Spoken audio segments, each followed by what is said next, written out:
Hi everyone, look what I got you today. I have the Phillips toothbrush and I need a replacement head for it, which is this, and I got it off of Amazon. It's from this brand and it comes in 10-pack toothbrush replacement heads, and today on this video I'm going to show you if this actually works as a replacement head for the Sonic.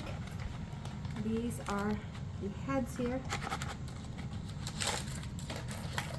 I'm super excited to see the colors, to see if it works, because really it's not gonna cost you an arm and leg to replace your toothbrush head anymore.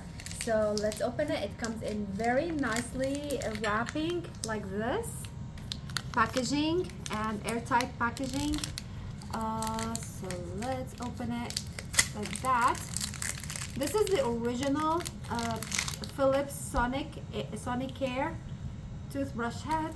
Let's remove this and let's install this one. Oh my god, it just worked! As simple as that. Yeah, it's working.